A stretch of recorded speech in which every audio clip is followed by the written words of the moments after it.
Hello, and welcome back to another episode of Diaries of a Six-Figure Coach podcast. I am back with another incredible guest today. I cannot wait to see where this conversation is going.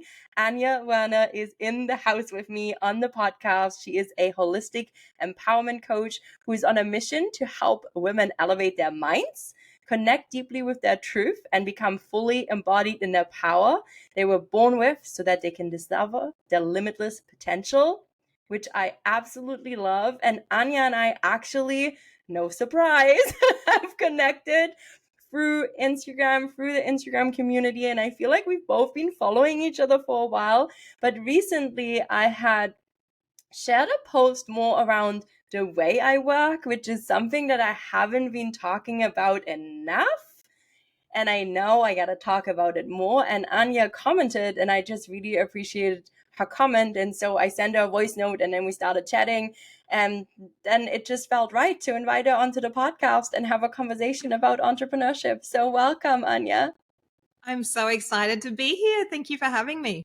Oh my gosh, you're so welcome. You're so welcome. I love connecting with women around the globe, and I love how we're able to find our kind of people through social media, even though there's millions, And I would love to know from you, like, what has it been like for you to begin this entrepreneur journey? And how did you end up becoming a holistic empowerment coach who's on this mission to help women really step into their power? Yeah, it's been a little bit of a crazy journey for me. I began my career not being a coach. I had no idea what coaching even was. I originally was an artist and a graphic designer, and I did that for a long time. I was really successful, but I also suffered from pretty substantial childhood trauma, which at the time, I didn't realize at the time I was kind of escaping from by habits of overworking and being hyper independent and constantly being busy and achieving. And that was kind of my own way of validating my worth. I wasn't worthy of anything if I wasn't achieving. And for the most part, that was something that was conditioned into me throughout childhood. But there was a deep sense of unworthiness that I felt for years and didn't really become aware of until I had kids. And when I had kids about 8 years ago, it opened this door of my subconscious mind. There's so many changes we go through when we become moms. And something happened internally where it brought up a lot of my trauma. And I didn't know what was happening to me at the time. My world started crashing down around me. I was so anxious. Everything felt difficult, even trying to decide what to have for dinner. So I knew something was wrong. And I eventually went to therapy and discovered that basically my children were the triggers that reminded me of my childhood trauma, because I am a twin. I have a twin sister, and I also had girl twins who, when they turned 3, triggered my subconscious mind by law of association, because when I was 3 was when I had my trauma as well. And that's when it all kind of came crashing down in a way. But I know now that that was something my mind brought up for integration and healing. And I'm so happy that I did that. And through my journey of healing that trauma and rediscovering who I was so blown away by what I learned about energy and the subconscious mind and neuroscience and physics and all of these amazing modalities that nobody had ever kind of talked to me about. And I was so taken aback. I went through my own spiritual awakening, and I thought, why isn't anybody teaching this? Like, why are we not taught this in school? Like, how is this so underground? And I decided instantly, this was my calling. This was something that I wanted to share with other women. I knew that my own story of having overcome all of that trauma was going to substantially help other women resonate and be inspired to actually understand that they're capable of healing themselves. They're capable of overcoming the deepest challenges that they face in their lives, the things that some of us think that we can never heal from are actually invitations for us to step up, for us to grow, for us to become a stronger human being, a more resilient person.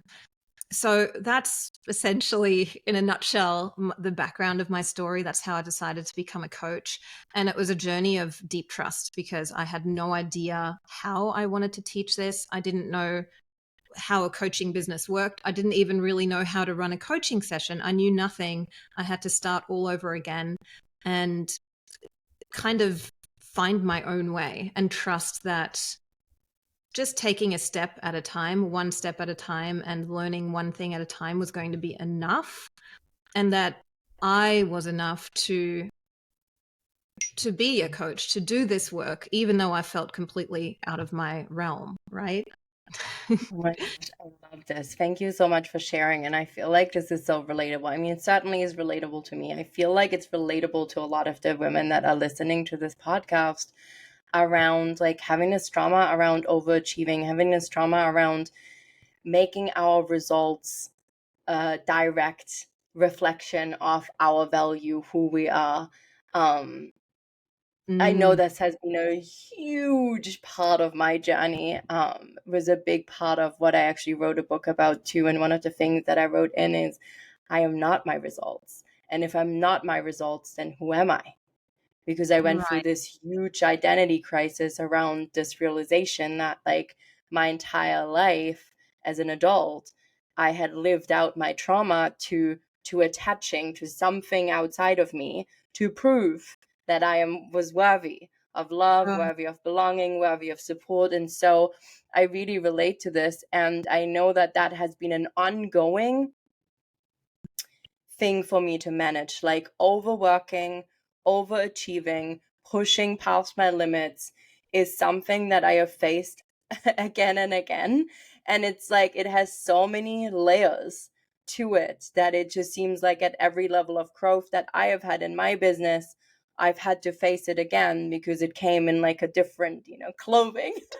To me, I'm like, hang on a second, I know this. Like, this sounds familiar, just and different. yeah. And I want to put in there too that, like, when people say I overcame this, like I healed my trauma, I don't agree with that. The fact that yes, you heal it to a certain point, but healing trauma and your healing journey never ends. There's always going to be more. There's always going to be that next level, that next thing that arrives at your door only to surprise you when you think, oh, I thought I dealt with this already. But no, it's an ongoing thing because it was once part of, your body remembers what Mm-hmm. was there once. And although you can release and let go, it's an ongoing process. And I know for me, sometimes, at the beginning of my business journey, there were so many obviously fears that came up and perfectionism and all the things that came up that I thought I had already dealt with. And every time that came up again, I was kind of shaming myself. Like, why are you still dealing with this? Like, why is this coming up? And that's something that as entrepreneurs we really have to give ourselves grace with, because we can't expect that we'll ever be fully healed, and we have to see healing as more of an ongoing process. And it's okay if you take a step back every now and then. It's okay if you fall down. It's how you get back up that matters. It's how you lead yourself through the pain and through the failure and through the mistakes. Like, that's the thing that matters, not whether you've fallen. Totally. And that resilience piece, I feel like, is so essential to keep going in business. Like, I think, from the outside, we see the successes, we see the things that are going well, we see one side of quote unquote success, especially in the online coaching space. But then there is the resilience that it takes to actually keep going on a continuous basis and putting yourself out there and continuously being like, no, like this is the work, like here's the, like I gotta keep showing up for this, whether it works or doesn't work, like it doesn't actually matter, Right. like there's no ending point there neither. And I feel like that resilience is so big. I'm really curious how this work that you've learned through your own journey has supported you on your own business journey, because I'm sure things came up for you as you embarked on building a business and rebuilding a career. Yeah, I think there's two main pieces to that. The first one that I think is the most important skill that any human being can learn is emotional regulation and learning how to nurture your nervous system through your feelings. So, throughout my life, most of my life until I hit rock bottom and began my healing journey, I was very, very emotionally avoidant. So I would discredit my emotions, invalidate them, avoid them, ignore them, sweep them under the rug, push them down, whatever I could do not to have to deal with them. I saw them as an inconvenience. And that was the very first piece that I had to learn to like rewrite that story, that my emotions were actually coming up to tell me something, to teach me something. And I had to learn to listen. I had to learn to feel, because if you don't feel, you can't heal. So that was the very first piece I had to kind of completely shift my perspective on. And the second piece is actually making space to be still and to rest and to be calm. And I know entrepreneurs will resonate with this because we're so masculine energy driven, where we're always doing, pushing, forcing even, right? And slowing down and being silent is seen as an inconvenience, or even some of us think of it as lazy or whatever we might feel. We categorize hard work as virtuous, but we don't categorize rest and stillness in the same way. And I had to learn, especially because of my overworking and overachieving. This was deeply ingrained in me from my childhood, when I would get punished for not achieving, and I was actually physically punished for that.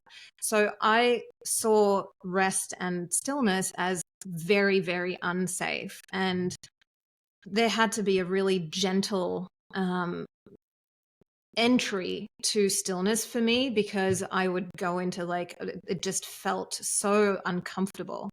But once I allowed myself to sit and be still, to feel my emotions, but also to practice present moment awareness, those two things have completely transformed the way that I handle my workday, the way that I work through issues and problems and feelings and traumas that come up.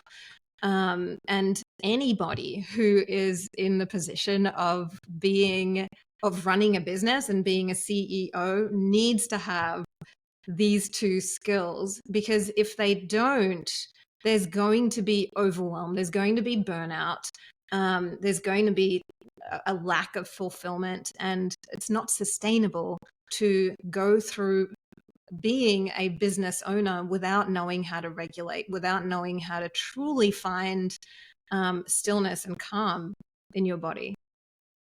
Oof, it's like music to my soul. What Right? you're talking Yeah. about. Literally, I feel like there's such a like hustle culture. It's so valued, like us doing more, like being the person that knocks the most stuff off your to-do list. Like there's so many things that we have attached to success and what it takes to be successful. Like we've really created some patterns that sort of have us in this like grip. And you're right, like valuing the space, valuing the quiet, valuing the silence, valuing the rest as much as we value the work is hard. Like I always laugh, like the work for me is to rest.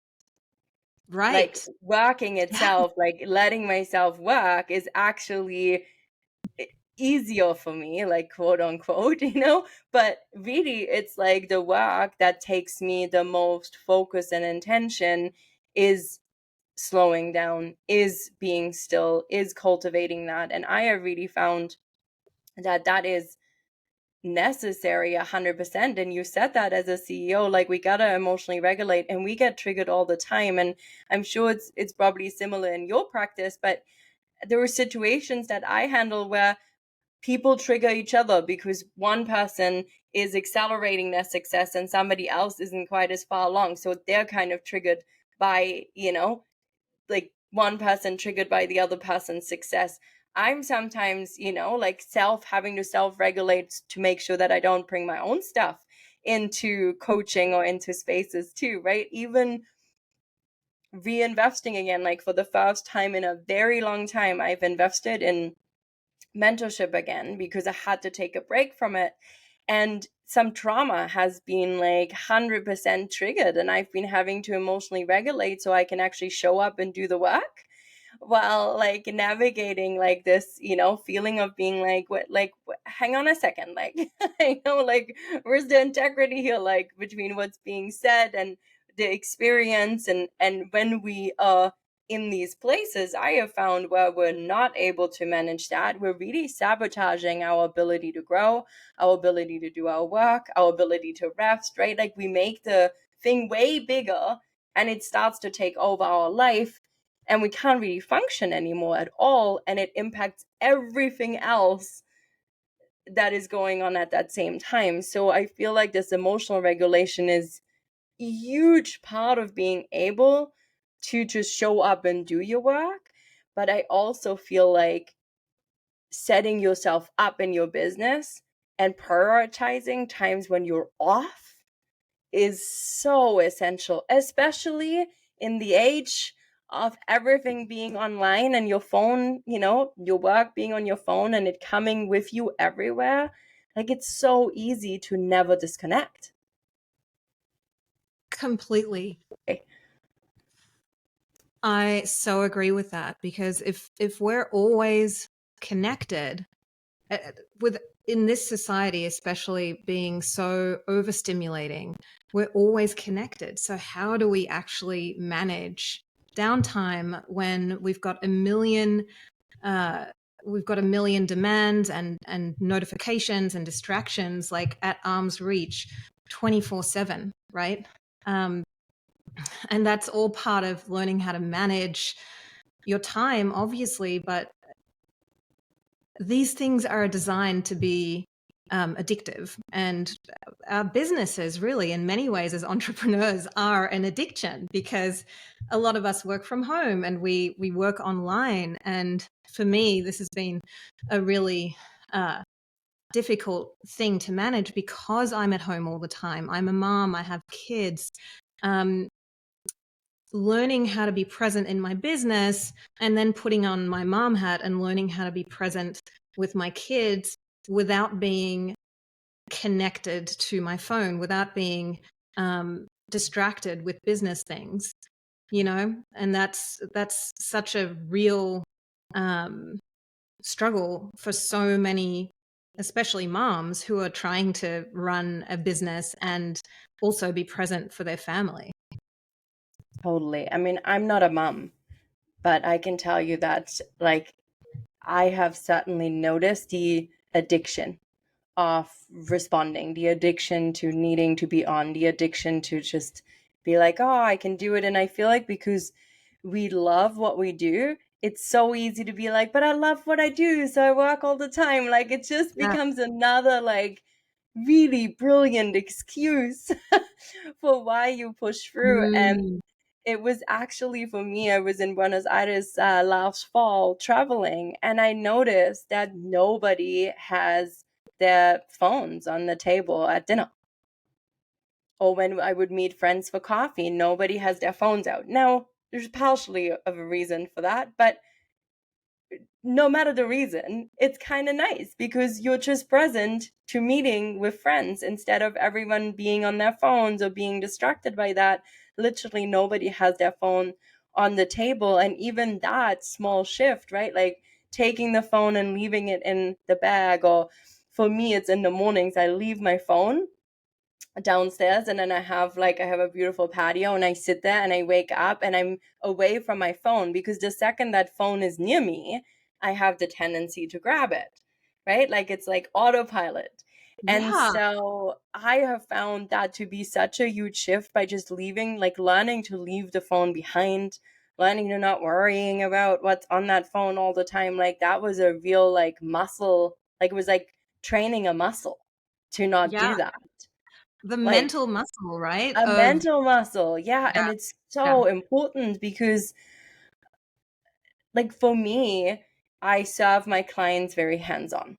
So I'm in people's businesses. Like, I do a lot of hands on work. And I need to be able to create space and shut my brain off because I use my brain all the time for my work.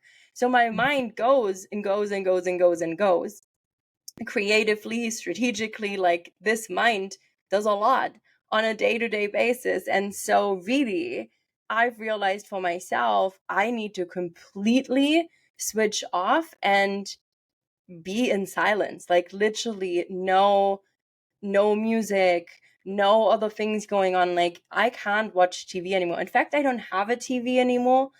And like I don't even notice that I don't have it, you know? So it's yeah. interesting, but it really has been so eye-opening for me, the difference around how I'm able to regulate my emotions and how I feel on a day-to-day basis and to remain much more grounded in times where, you know, things maybe aren't as great or things are changing rapidly or something's happening in my personal life. Like the way it's allowed me to regulate emotionally and to separate work and stillness time and understand I can show up fully, like has been so huge. And I'm more on when I'm actually there and I'm able to be present with people where before I was always distracted. Like I realized I started to have this awareness that I'd have conversations with people, but sometimes I wouldn't even remember what those conversations were about. Yeah, isn't that crazy? And the other cool thing about learning how to rest and actually rest, not just stop and be still, but still have your mind going a million miles an hour, is not just like balancing the busyness of your work life, but also rejuvenating the energy within you and releasing all the stuff that gets stuck within. Because with you being so hands on in other people's businesses, with me, I coach women with trauma and who are going through divorces and all sorts of really heavy things. There has to be a vehicle to release that energy and I think also for me, the level of care and responsibility that you feel for your clients really gets you uh, feeling much more involved than you really need to be a lot of the time. Like I find myself thinking about their issues after and during my time, during my regular life. So the strategy um, of rest really becomes a time to release and rejuvenate, not just like be still, but there's so much more to rest than we think there is. We need to do things that help to refill our cup and that help to release tension so that we can, like, as you said, actually be more productive when we are working, be more present when we are working, because we're releasing all of these distractions and thoughts and worries that are getting trapped in our own system and attaching themselves to us that don't really belong to us. So it's really a matter of releasing the energy, because most of us that are in this industry in the of helping others are empaths, and we really are emotionally invested, right, in our clients and in their lives. Yeah, absolutely. And I feel like too this, like the point you made about like holding on, you know, holding on energetically, holding on to that worry, carrying more than we have to, it takes up a lot of space. Yes. Like it takes up a lot of space. So our capacity for maybe more clients even goes down. And that's why I always say, like, Mm, we can't build a business and scale a business when your nervous system is taxed.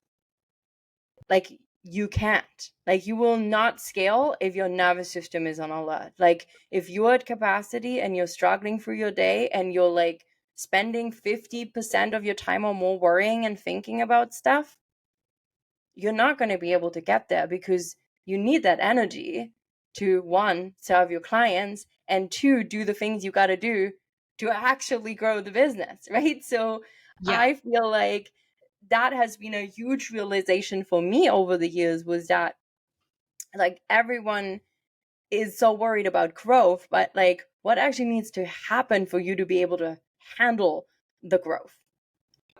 Yeah, and I'm so glad you brought this up, Teresa, because that's a huge part of what I do. Your nervous system, when you are in a state of worry and anxiety and stress, the stress response actually encumbers your ability to think rationally, to think logically. And when you're in that state and you're trying to serve from that state of survival, right? Your mind, when it's, or your nervous system when it's in a survival response, it's not creating. There's no time for creating. So it switches off that logical thinking part of your brain, and the only things that you have at your disposal are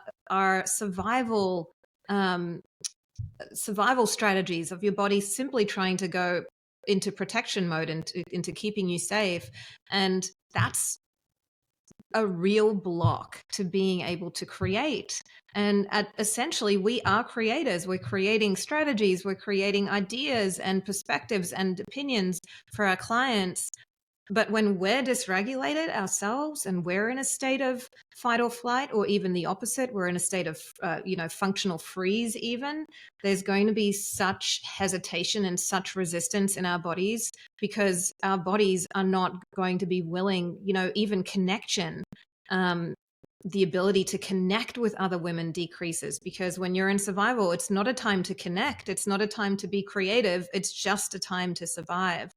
Um, and so many business owners, I feel like, don't realize this. They're chronically stressed. They are constantly in a state of hyperactivity where they're, at level 9 out of 10, and they never come down from that. They never take the time to consciously, intentionally rest in the right way to be able to relieve their nervous system of that survival state.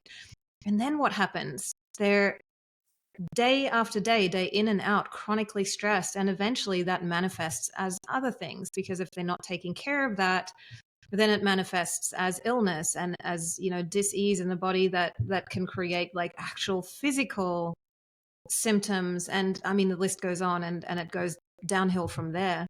So nervous system regulation, finding a way to bring your body back into balance through things like breath work, things like meditation, even gentle movement, right? Yoga, those kinds of practices are all so regulating, and they help to shift and change and shape our nervous system back into rest and digest, where we can actually make use of our qualities, of our skills, right?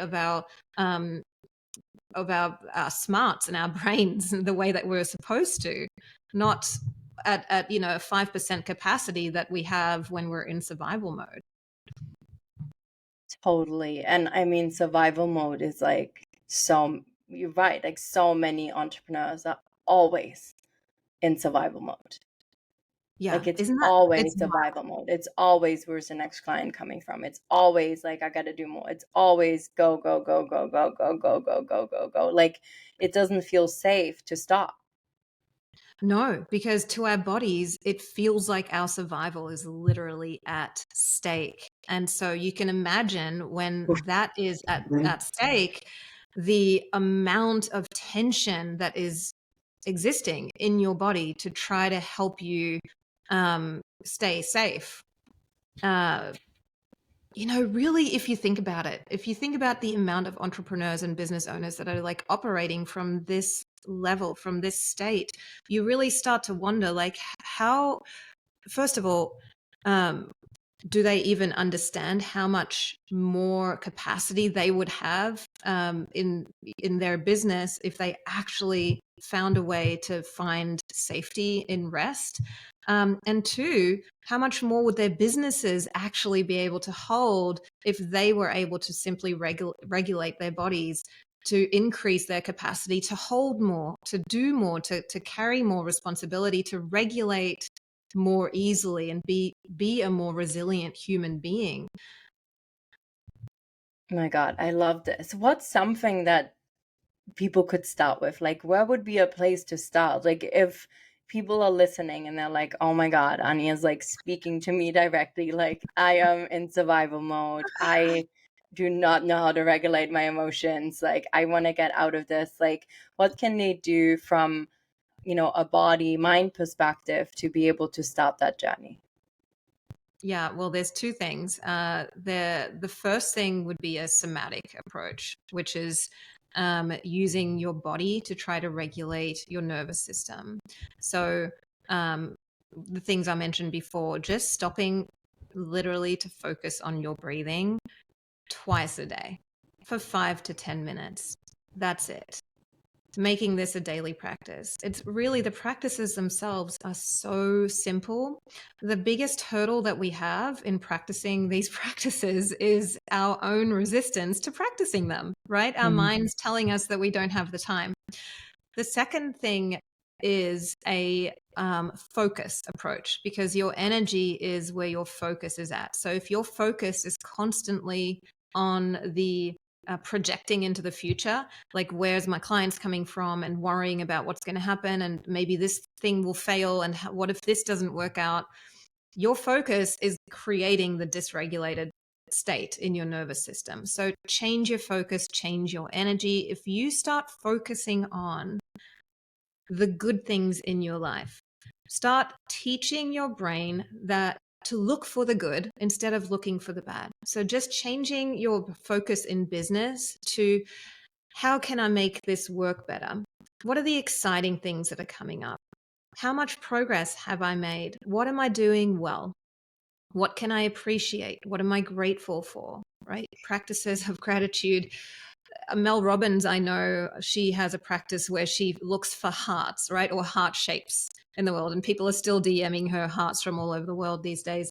It doesn't matter what you're looking for, as long as you teach your brain to focus on the good. For me, I love beauty. I love looking at beautiful things. So my focus every single day is, I live in the mountains, and I have this home that has this beautiful upper deck, and it's really high, and it overlooks the whole entire city. I can see all the way to the States, and we have these amazing sunrises, and I live for these sunrises every morning. And I get out on that deck, no matter how cold it is, and I just appreciate the scene of the sun rising and the beautiful sky. It's these simple practices of changing what we're focusing on that make like monumental, and I mean monumental, shifts in our lives without really creating like an inconvenience in our day whatsoever. It's just it takes consciousness and intention. That's all it takes. It takes more awareness of us simply being aware that we're focusing on things that are making us feel stressed, things that are making us feel bad, and choosing consciously to shift that to things that actually will make us feel calm and good and grateful and happy and peaceful. And all of us have this ability available to us anytime. You can start right now in this very moment to just shift your focus to something that you're grateful for. Amen to that.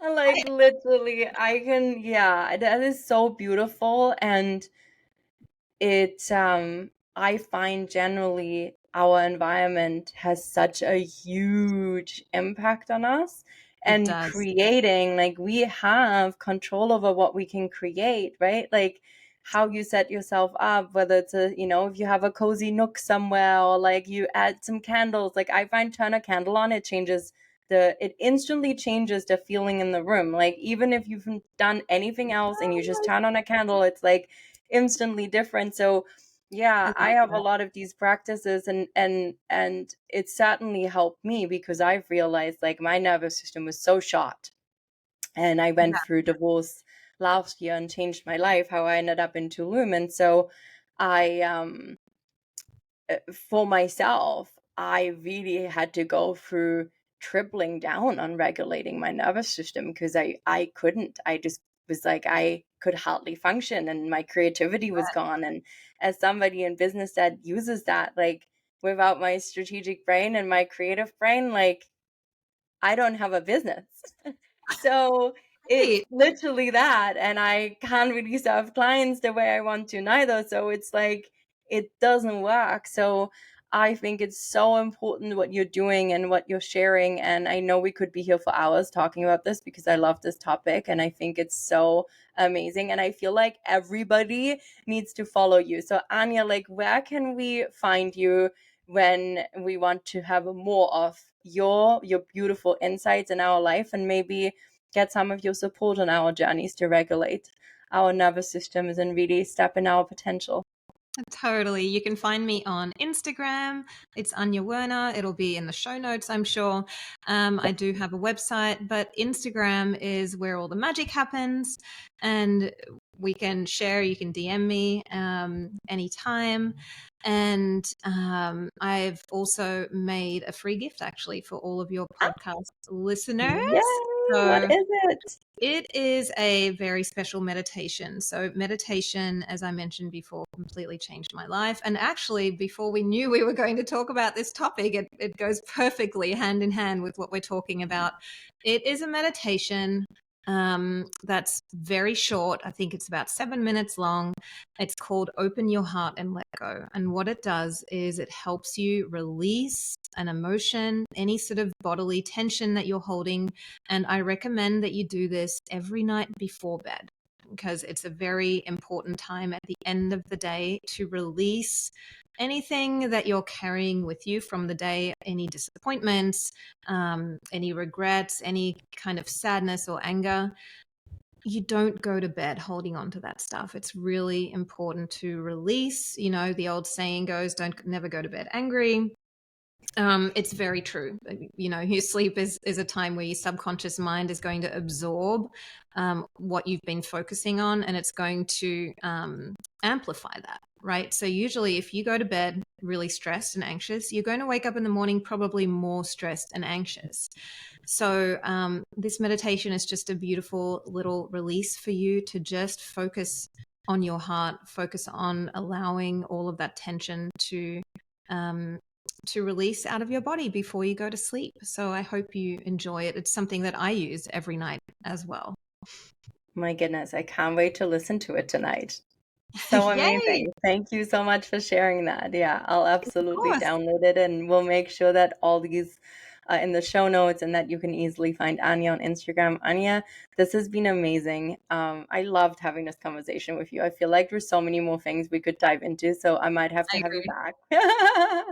Or maybe you got to come onto my Instagram or we got to do a live or something together. But I'd is love there anything that we haven't touched on yet that you'd like to give people on their way to maybe regulating their nervous system? Anything that's on your heart that you want to share?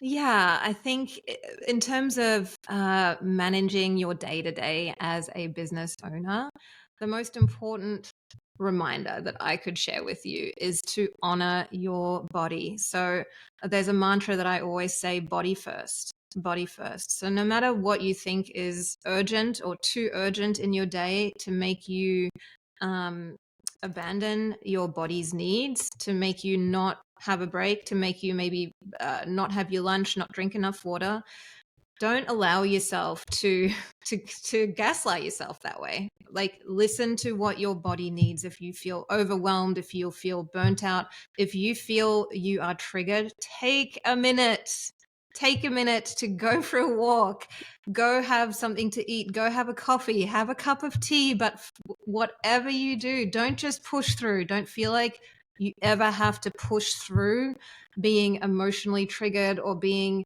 feeling overwhelmed at any time. Take that break, take care of yourself, take care of your body. It comes first. You're stuck with it for your whole entire life. The tasks will get done. Work is never going to be finished. Let it go. Take a break. Honor your body. Oh my God. That is so amazing. I'm going to leave it with that. Like, thank you so much, Anja. My mind is blown. My body is happy. Body Mine. first, I Yeah. think is like this is such an important and such a vital message that I feel like can be such a game changer. So if you are taking what Anja said at the very end as the only thing from this episode, I feel like your life can literally change by just, yeah, putting your body first again. Anja, thank you so much for sharing your gifts, for sharing your insights, for sharing about your journey. I'm so grateful that we're connected, and I feel like there's going to be some more conversations coming. So thank you so much for your time. And everyone will be back with more juicy episodes and the Diaries of a Six-Figure Coach podcast soon. Oh my God, I can't even talk anymore. My body's just like so relaxed. So let's ease into the day, everyone, and we'll chat with you soon. Yeah, it's been so fun.